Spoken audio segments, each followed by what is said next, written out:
The sleek black Audi pulled up to the curb outside First National Bank of Los Angeles, its polished exterior reflecting the midday California sun. Behind the tinted windows sat one of Hollywood's most beloved actors, though you wouldn't know it from his attire. Worn jeans, a simple black t-shirt, and a baseball cap pulled low over his eyes. Keanu Reeves wasn't one for flash or ostentation, despite being worth hundreds of millions. Beside him sat Marcus Wells, his driver of 5 years, dressed in a crisp white shirt and black pants, his only concession to formality, a thin black tie loosened at the collar. "Should be quick, Marcus," Keanu said, checking his watch. "Just need to sign some papers for the Children's Hospital donation." Marcus nodded. "Take your time, sir. I'll wait right here." Keanu frowned slightly. "Actually, I was thinking you could come in with me. You mentioned needing to sort out that loan application. First National's your bank too, right?"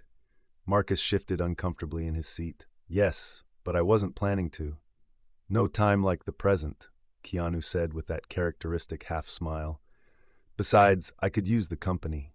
Banks make me nervous." What happened next would leave everyone completely speechless. A moment of humanity and compassion that would ripple through social media within hours, changing lives and challenging perspectives in ways no one could have predicted when they walked through those glass doors.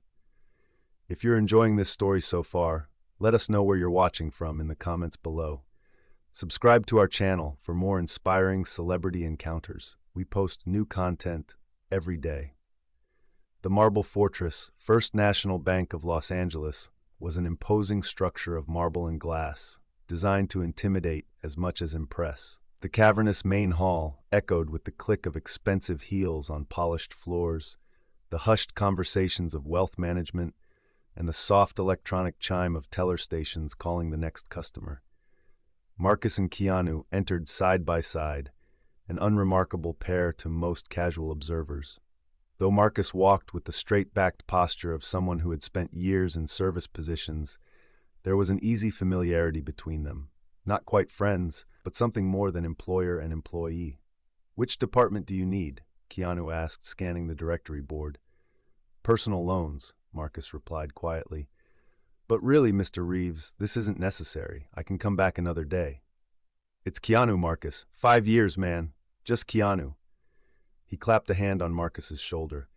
"And it's no trouble. I've got to go to the 4th floor anyway. We'll meet back here in the lobby when we're done." As they approached the elevator, a woman in designer clothes and oversized sunglasses stepped in front of them, phone pressed to her ear. She didn't break her conversation as she entered the elevator ahead of them, continuing to speak loudly about property values in Malibu.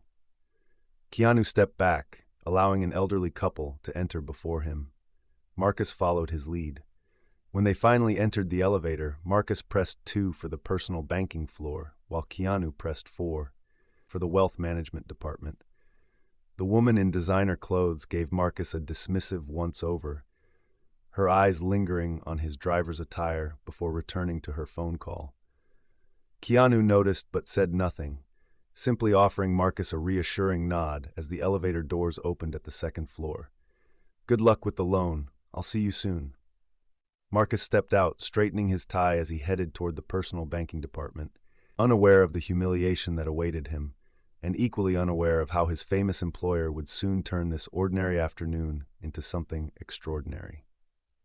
2 worlds. The 2nd floor of First National couldn't have been more different from the hushed opulence of the main lobby. Here the carpet was thinner, the lighting harsher, and dozens of people waited in rows of uncomfortable chairs, clutching numbered tickets and staring at electronic displays. Marcus took a ticket, number 47, and checked the display.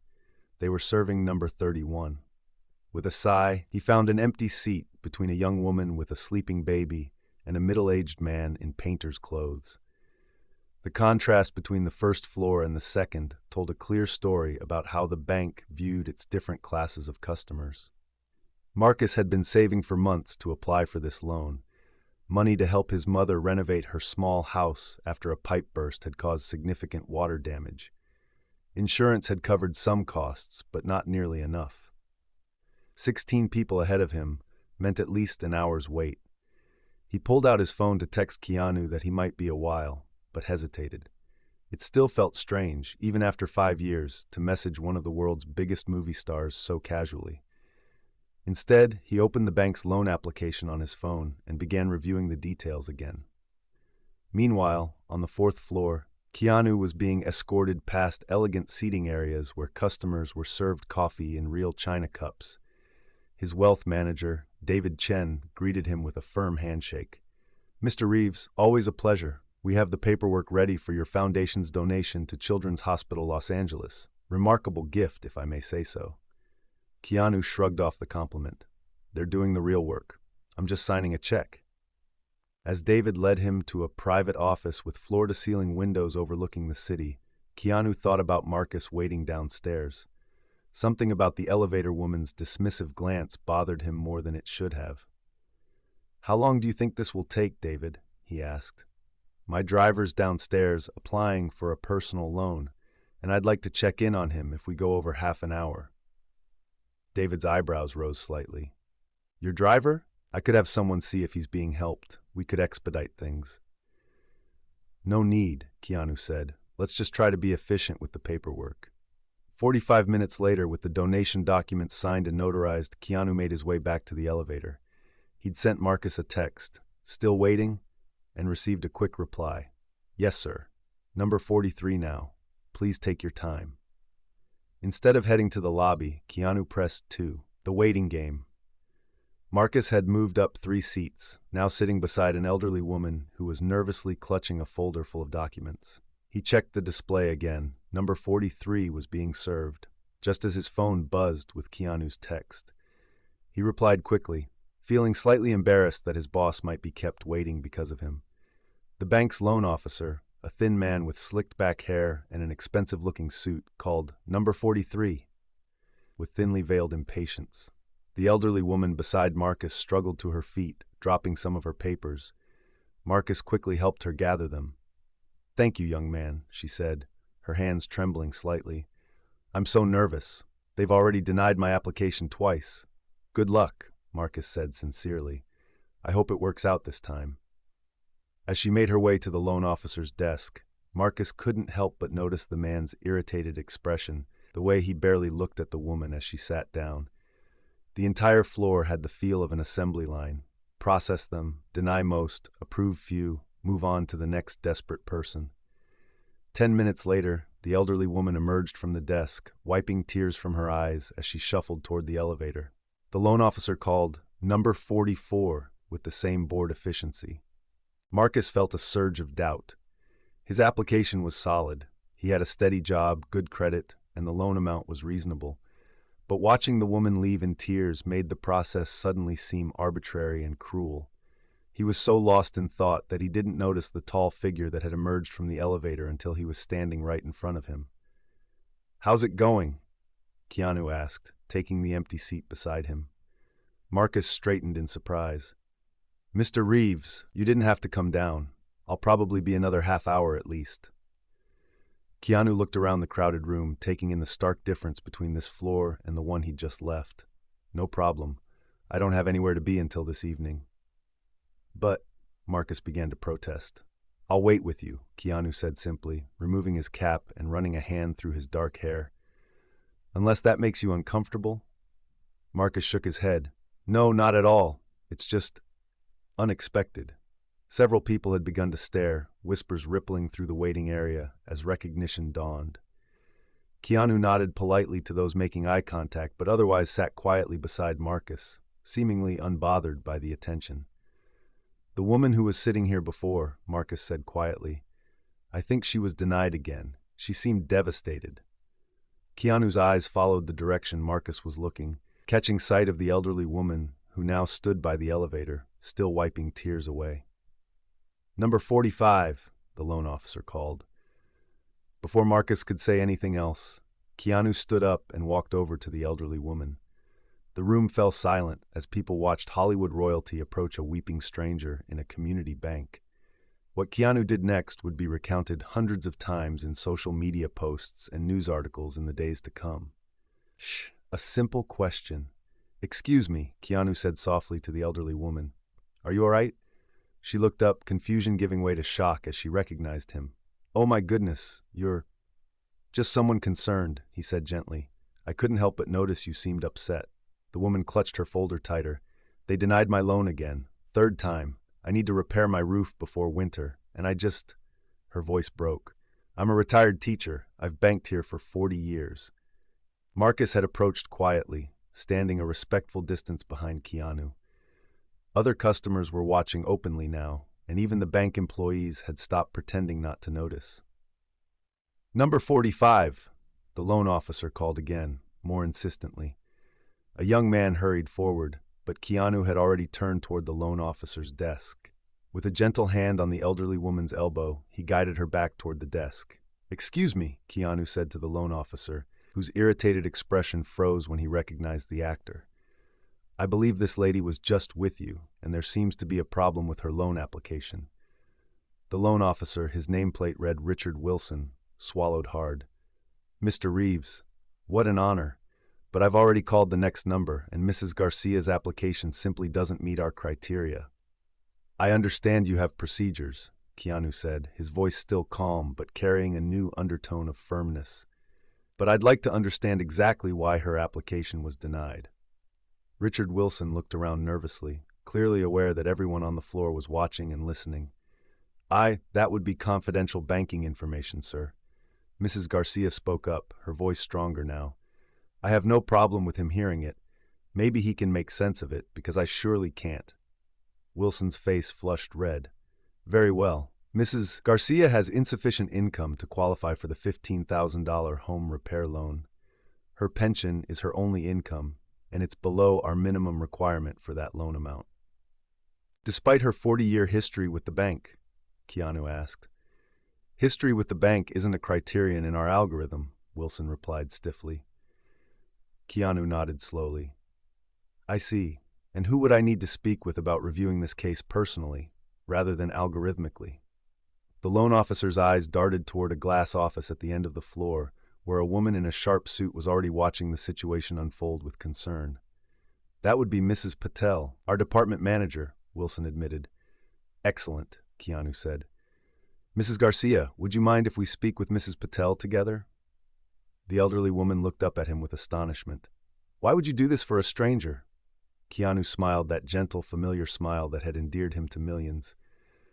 "Because strangers are just friends we haven't met yet."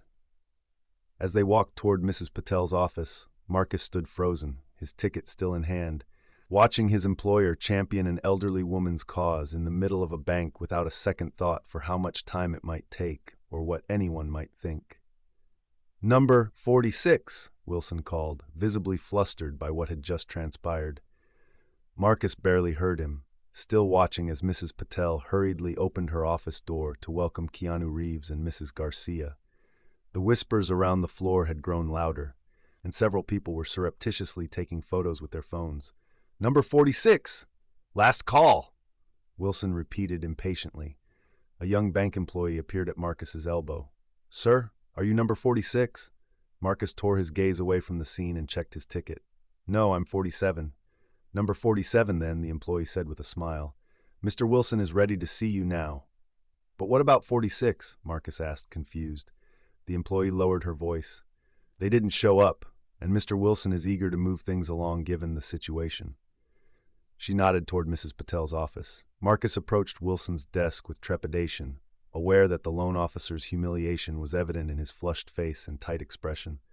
"Identification?" Wilson snapped without looking up. Marcus placed his driver's license on the desk. "I'm here about a home repair loan for my mother's—" "Marcus Wells?" Wilson interrupted, finally looking at the license. "You're the driver? The one who came in with Keanu Reeves?"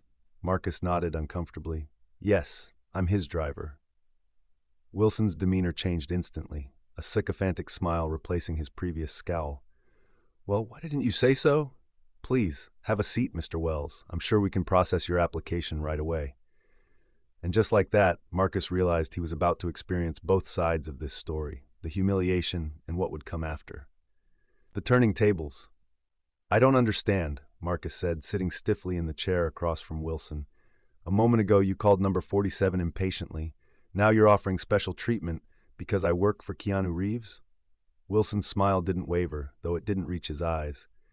We always try to provide excellent service to all our customers, Mr. Wells. Like Mrs. Garcia? Marcus asked quietly. Wilson's smile faltered. That's a different situation. Her financials simply don't support the loan amount. Now about your application. My application should be evaluated on its own merits, Marcus said firmly, not because of who I know or who I work for. The loan officer's expression soured. Look, I'm trying to help you here. Do you want the loan or not? Marcus took a deep breath.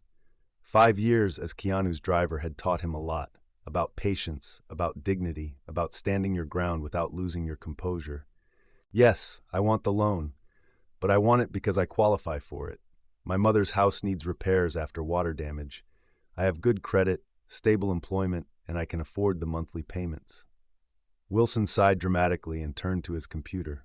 Fine, let's process it normally then. As Wilson reviewed his application with exaggerated thoroughness, Marcus couldn't help glancing toward Mrs. Patel's office. Through the glass walls, he could see Keanu sitting beside Mrs. Garcia, speaking earnestly while Mrs. Patel nodded and took notes. Whatever was happening in there seemed far more positive than his own experience. Your debt-to-income ratio is borderline, Wilson said after several minutes of silence. And while your employment is stable, as you say, being a driver isn't exactly a career with growth potential. The condescension in his tone was unmistakable.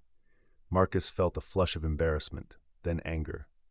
I've been with my current employer for 5 years, and my income has increased annually. Yes, well, Wilson's fingers tapped against his keyboard. There's also the matter of the loan purpose. We prefer to fund improvements that increase property value, not just repairs. A functioning roof doesn't increase property value? Marcus asked incredulously. Not significantly, no. Wilson's thin smile returned. Perhaps a smaller loan amount would be more appropriate for someone in your position. The humiliation Marcus felt was sharp and familiar, the same subtle degradation he'd experienced countless times in service jobs, the implied message that he should know his place. But before he could respond, a new voice entered the conversation. Everything going okay here? Keanu asked, suddenly standing beside Marcus's chair. Wilson's expression transformed instantly. Mr. Reeves? Yes, absolutely. I was just explaining some of the finer points of our loan criteria to Mr. Wells here. Keanu placed a hand on Marcus's shoulder. And what's the verdict? Does he qualify? Wilson hesitated, his eyes darting between them. Well, we were discussing a potentially lower loan amount that might be more suitable. More suitable for what? Keanu asked, his voice still pleasant but with that same underlying firmness he'd used earlier. Marcus is here to repair his mother's home after water damage. Isn't that exactly what personal loans are for? The loan officer shifted uncomfortably. Yes, but there are qualifying factors. Such as, Keanu pressed, income stability, debt-to-income ratio, loan purpose evaluation. Marcus has worked for me for 5 years, Keanu interrupted. He's never missed a day, manages my schedule flawlessly, and I've increased his salary every year because he deserves it. I'd say that's stable, wouldn't you? Wilson swallowed. Of course, but... And the loan purpose is to repair his mother's home, a retired nurse who served her community for 40 years. Is that not a valid purpose? It is, Mr. Reeves, but then I'm struggling to understand the problem. Keanu pulled up a chair beside Marcus and sat down. Perhaps you could explain your concerns more clearly? The entire floor had gone silent again. Even the electronic ticket display seemed to have paused. Wilson looked around desperately, but Mrs. Patel was still in her office with Mrs. Garcia. There's no problem, Wilson finally said, his voice strained. The application is approved. I just need to finalize the paperwork. Excellent, Keanu said with a smile. And what about the original loan amount Marcus requested? That's approved too, correct? Wilson nodded quickly. Yes, the full amount. As Wilson busied himself with paperwork, Marcus turned to Keanu in disbelief. You didn't have to do that, he whispered. I didn't do anything, Keanu replied quietly. I just asked questions. But they both knew it was more than that. It was using privilege to challenge privilege, a rare moment when celebrity was leveraged not for personal gain, but to level an uneven playing field. Across the floor, Mrs. Garcia emerged from Mrs. Patel's office with a wide smile, clutching a new set of papers. The department manager herself escorted the elderly woman to the elevator, her body language completely transformed from the corporate stiffness of earlier. What had started as a routine bank visit had become something much more significant, a moment when the usual hierarchies were questioned, when those normally ignored found themselves suddenly visible. And what Keanu did next would leave an even more indelible mark on everyone who witnessed it. The request. With Marcus's loan approved and the paperwork being processed, Keanu turned to him with a thoughtful expression. "Would you mind waiting a bit longer? There's something I'd like to do before we leave." "Of course," Marcus replied, still processing everything that had happened in the last hour. Keanu approached Mrs. Patel, who had returned to her office after seeing Mrs. Garcia out. Their conversation was brief but intense, with Mrs. Patel nodding repeatedly, her expression growing more serious by the minute. When they emerged from her office together, Mrs. Patel had a look of determination that hadn't been there before. "May I have everyone's attention, please?" she called out, her voice carrying across the floor. The customers and employees who had been pretending not to watch now turned openly toward her. "Mr. Reeves has made a request that I believe has significant merit," she announced. "He has asked to address everyone here briefly. With your permission, I'd like to pause our regular operations for a few minutes to allow this." A murmur of excited agreement rippled through the room. Wilson, still at his desk finalizing Marcus's paperwork, looked up with an expression of dread. Keanu stepped forward, removing his cap completely and running a hand through his hair, a gesture those familiar with him recognized as a sign of slight nervousness. Despite his decades in the spotlight, he had never been one to seek attention, especially not like this. "Thank you," he began, his voice soft but carrying in the now silent room. "I'm not here to cause disruption or to criticize. I came to the bank today to sign some paperwork for a donation, and my driver, Marcus, came to apply for a loan to help his mother." He gestured toward Marcus, who felt dozens of eyes turned to him. "What I've witnessed today has been enlightening," Keanu continued. "I saw two banking experiences happening simultaneously in the same building. Upstairs, where I was initially taken, customers are served coffee in quiet rooms with comfortable chairs and personal attention. Down here, people take numbers and wait for hours, often to be denied loans for needs as basic as a roof repair." Mrs. Patel shifted uncomfortably but didn't interrupt. "I'm not an economist or a banking expert," Keanu said, "but I am someone who believes in fairness and dignity. The difference in how people are treated in this building seems to be based primarily on perceived wealth, not on their character, their history with the bank, or their actual ability to repay a loan." He paused, looking around at the faces watching him intently. "Mrs. Garcia, who just left, has banked here for 40 years. She was denied a loan 3 times because an algorithm said her pension wasn't enough, despite never missing a payment in 4 decades. My driver, Marcus, was initially treated dismissively by the loan officer, but when the same officer realized Marcus works for me, suddenly the loan was approved without question." Wilson's face had gone from red to white. "What I'm requesting is simple," Keanu continued. "I'd like First National to review its loan approval process, particularly for long-term customers with good payment histories. I'd like to see the same level of respect and service offered to everyone who walks through these doors, regardless of whether they're directed to the 2nd floor or the 4th. He turned to Mrs. Patel. "I understand this isn't something that can change overnight, and that you personally don't make these policies. But as someone with an account at this bank, who trusts you with significant funds, I'm asking you to take this message upstairs. Because if nothing changes, I'll need to reconsider my relationship with First National, including the substantial accounts for my foundation." The silence that followed was absolute. Mrs. Patel nodded slowly, understanding the gravity of what had just been said. Keanu Reeves wasn't just a wealthy client. He was a public figure whose actions and words carried weight. If he withdrew his accounts over ethical concerns, others might follow. "I appreciate your candor, Mr. Reeves," she said finally, "and I assure you that your concerns will be communicated directly to our executive team today." Keanu nodded. "Thank you. That's all I'm asking for. Consideration and action." He turned to the room at large. Sorry for the interruption, everyone. Thank you for your patience. As he walked back toward Marcus, the silence broke. Someone began to applaud, a young woman with a baby who had been waiting when Marcus first arrived. Others joined in, the applause spreading until most of the room was clapping. A few people even stood. It wasn't the reaction of fans to a celebrity. It was the recognition of something more profound. Someone with power using it not for themselves but for others. Marcus stood too, a lump in his throat as he watched his employer acknowledge the applause with a humble nod before gesturing toward the elevator. "Ready to go?" he asked Marcus quietly, seemingly embarrassed by the attention. As they waited for the elevator, Marcus finally found his voice. "I don't know what to say, sir, Keanu. I've never seen anything like that." Keanu shrugged. "It needed to be said. Maybe nothing will change, but at least we tried." But both men knew that something had already changed, not just in the bank's policies, perhaps, but in the minds of everyone who had witnessed what happened. The elevator doors opened and they stepped inside, leaving behind a room full of people who would tell this story for years to come. The ripple effect. The following morning, Marcus arrived at Keanu's home to find him sitting on the front steps, reading something on his phone with a furrowed brow. "Everything okay?" Marcus asked as he approached. Keanu looked up. "You've seen this, right?" He held up his phone, showing a social media post that had already gained thousands of shares.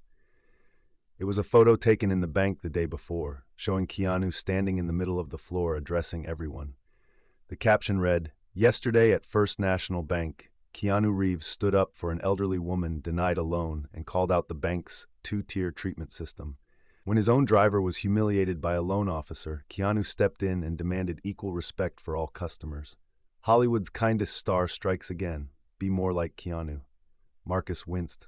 "I'm sorry about that. Someone must have taken a picture when we weren't looking." "Not your fault," Keanu said, standing up. "But now we have a situation. The bank's PR team has been calling since 7 a.m. Apparently, the story's gone viral." "What do they want?" "For me to issue a statement saying I was taken out of context, that First National provides excellent service to all customers." Keanu shook his head. "I won't do that." "No," Marcus agreed. "You shouldn't. But I also don't want this to become about me," Keanu continued, walking toward the car. "The issue is bigger than one celebrity encounter.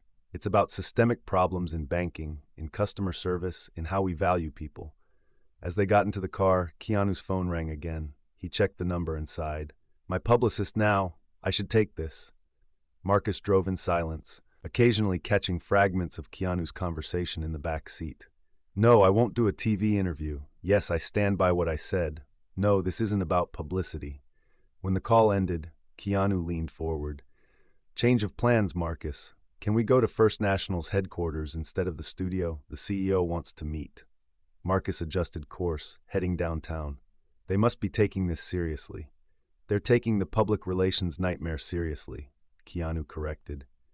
Whether they care about the actual issue remains to be seen.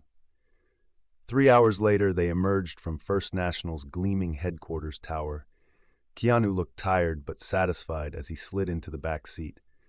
"How did it go?" Marcus ventured when Keanu didn't immediately volunteer information. "Better than I expected, actually," Keanu replied. "The CEO, Patricia Winters, seems genuinely concerned. She's ordered an immediate review of their loan approval algorithms, particularly how they weigh customer history against current income for seniors." "That's impressive," Marcus said, surprised that actual change might come from their bank visit. "She also wants to establish a community advisory board to provide input on how different branches serve different neighborhoods." Keanu paused. "She asked if you'd consider being on it." Marcus nearly missed a turn. "Me? Why?" "Because you saw both sides of their service model in one day, and because you weren't afraid to speak up about it." Keanu smiled slightly. "I told her you'd probably say yes." I would, yes." Marcus was still processing the request. "What about Mrs. Garcia? Did they mention her loan?" "It's been approved," Keanu confirmed, "and they're reviewing similar cases that were denied in the past 6 months." They drove in comfortable silence for a while before Keanu spoke again. "There's one more thing. Patricia asked if I'd consider making a statement with the bank about their commitment to change." a joint press release or something. Will you do it? Keanu shook his head. No. I told her the changes should speak for themselves. My endorsement isn't what matters. Their actions are. As they pulled up to the studio where Keanu was due on set, a small group of paparazzi was waiting, unusual for this private entrance. Word about the bank incident had clearly spread. Keanu, is it true you confronted a bank over discrimination? One called out. Is First National banning you from their branches? Another shouted. Keanu paused before getting out of the car. You know what to tell them, right? Marcus nodded. The standard response to paparazzi: no comment, keep moving, don't engage. But to his surprise, Keanu opened the door and stepped out, approaching the small group of photographers directly. The flashes immediately intensified. I'm only going to say this once, Keanu said calmly. Yesterday wasn't about me. It was about treating people with dignity regardless of their perceived status or wealth. First National is taking steps to address the concerns raised, and that's what matters. Now, if you'll excuse me, I have work to do. He turned and walked into the studio, leaving the paparazzi momentarily speechless, a rare feat in itself. Marcus sat in the car, hands still on the wheel, reflecting on the past 24 hours. What had begun as a routine bank errand had somehow catalyzed meaningful change, not just for Mrs. Garcia or himself, but potentially for thousands of customers. All because Keanu Reeves had refused to accept that some people deserved less dignity than others. As he prepared to drive away, Marcus's phone buzzed with a text from his mother. Loan approved. Bank just called. What did you do, Marcus? He smiled to himself before replying, It wasn't me, Mom. Just had someone important in my corner. And as stories about what happened at First National continued to spread across social media, Marcus realized that Keanu had given something more valuable than a charitable donation or a kind gesture. He had used his position to challenge a system that most people with privilege simply accept as the way things are. In doing so, he had reminded everyone who witnessed it, in person or online, that true character isn't about wealth or fame, but about standing up for what's right, especially when you have nothing personal to gain. That evening, while waiting to drive Keanu home, Marcus overheard two crew members discussing the bank story. You know what's crazy? One said to the other. He didn't film it, didn't post about it himself, doesn't want credit. Who does that these days? Someone who actually means it, the other replied simply. And perhaps that was what had left everyone truly speechless. Not just what Keanu did, but the genuine intention behind it.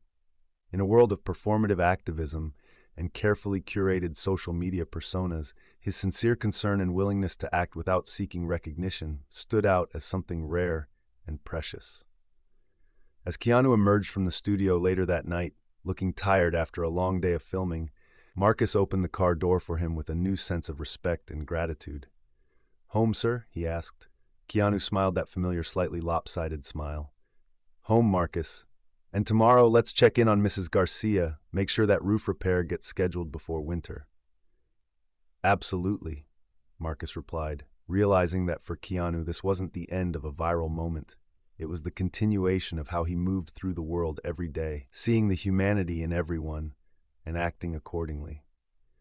And in a culture obsessed with celebrity, perhaps that was the most speechless-inducing revelation of all.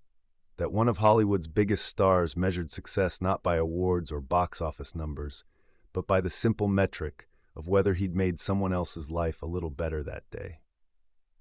As the car pulled away from the studio, Marcus glanced in the rearview mirror at his passenger, now dozing slightly in the back seat.